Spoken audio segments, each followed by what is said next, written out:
This leads me to a question that I want to throw to you, Peter, and see what you have. One of the things we've seen with Moore's law is that information processing becomes essentially free.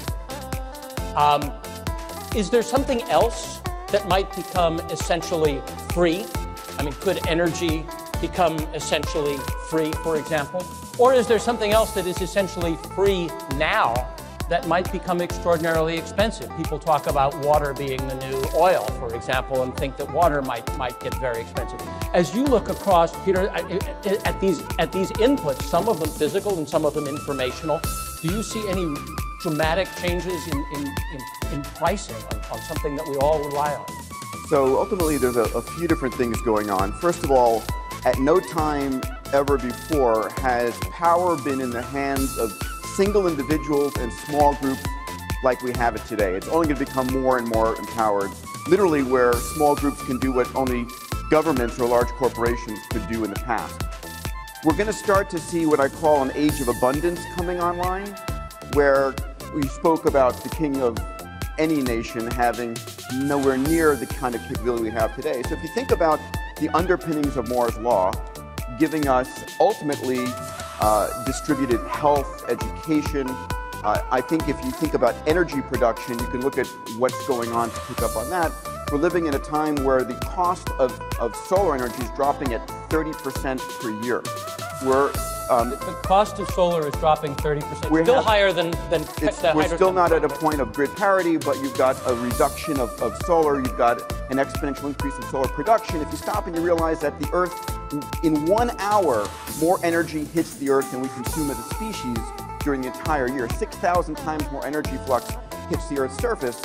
If we start to convert that, what's interesting is that the doubling time on solar, at some point 20 years out, even though people don't believe it, we don't think exponentially, we think linearly, we're going to reach a point where the cost of solar is far less than the grid parity of coal. And then a couple of years later, all of a sudden, we end up with twice as much energy than we use on Earth, and then 4 times and 8 times. So what does the world look like when we have abundant energy?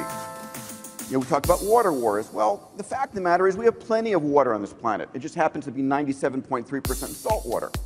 If we can convert that to fresh water, we'll start all to have around this planet. That starts hitting health, and all of a sudden we are starting to live into an age of abundance where we've got all of us on this planet: energy, water, food, health, education.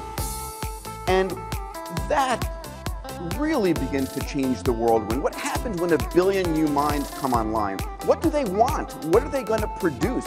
What are they going to consume? We're living at a point of rapid change in which billion-dollar companies are going to fold overnight and billion-dollar companies are going to come out of no place. It's dramatic. So Isabel reacts to this. What we've heard are 2 sort of utopian visions. Right now, it seems like we've got a valley of the shadow of death to walk through before we get to, or a Sinai desert to go through before we get to whatever that promised land is. Pick your metaphor.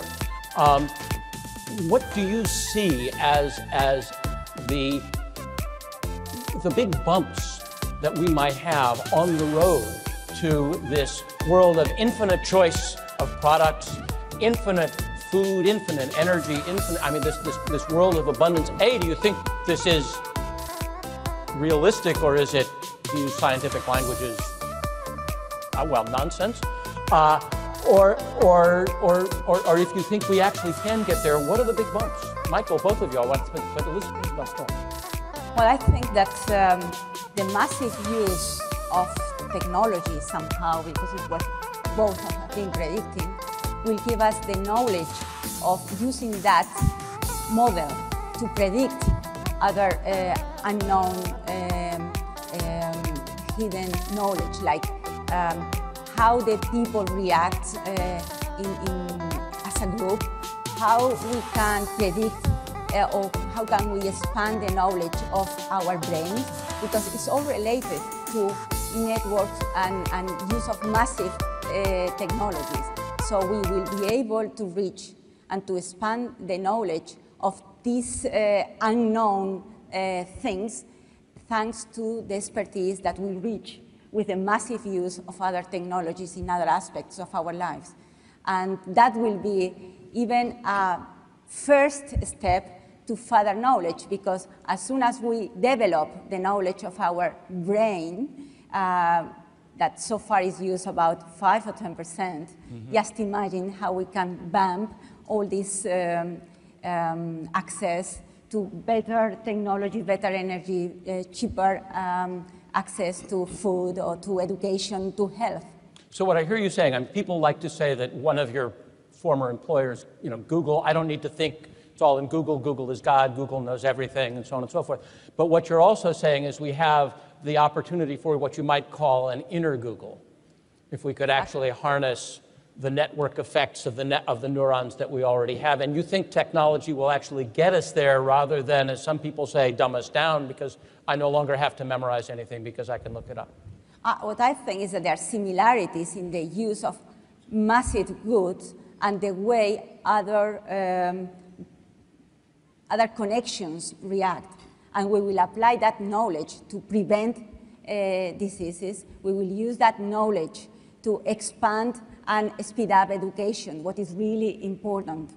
Michael, what do you think? Well, I now feel like I've been compelled and herded into being a contrarian of this. Don't do it. I'm going to do it. I'm going to be a contrarian without being a pessimist, because I'm very optimistic about what's going on, in no small part to network effects and the enabling influences of technology and the innovations of technology. That said, I think one of the best ways to take the future seriously is to take the past seriously. And my knowledge of the history of technology is such that I recall the phrase in the 1950s about energy being too cheap to meter. That was nuclear energy. The people in Japan don't think that's very funny right now. So I think that when one looks at the past, there are certain important things that can inform how we invest as a business in the future. Never confuse a clear view with a short distance. The issue here is not going to be, are we going to hit an age of abundance, or are there going to be the ability to harness network effects or intraocular embedded smart retinal implants. I think the issue is what kind of market mechanisms, what kind of regulations influence, encourage, and distort the way these things become opportunities. And I think one of the genius things about Google is that they've created something that appears to be free, but what is in fact the biggest innovation is not their algorithms, but the ability to creatively cross-subsidize their business. Mm-hmm. The changing infrastructure of the cloud transforms the way consumers, value chains, providers can choose or not choose to cross-subsidize their business. If I were a lawyer, I would say this creates interesting regulatory issues. But the point here is, we've talked about Moore's Law. I want to talk about a byproduct of Moore's Law that everybody in this room has experienced. The line between an infrastructure and an app has been blurred. Mobile blurs the distinction between a feature and an app. What's the difference between a product and a service when it's digitized? It becomes arbitrary. I like to joke about provises and surducts, service-flavored products and product-flavored services.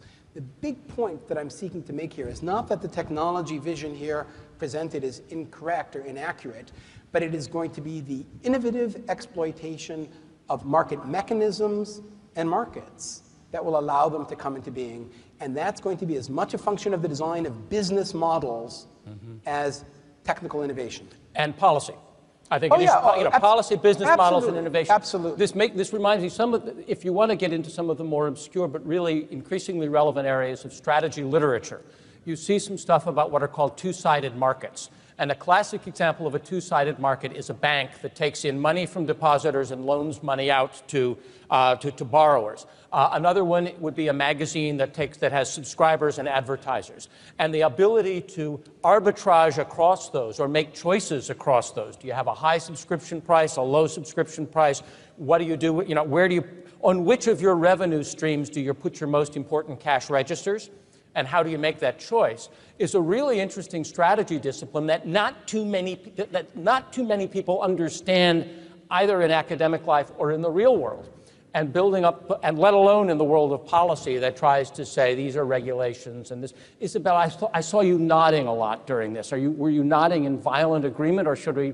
She has a crick in her neck. No. I think that he's absolutely right. The big innovation about Google is not only having astonishing products. The big innovation is how to do business out of it.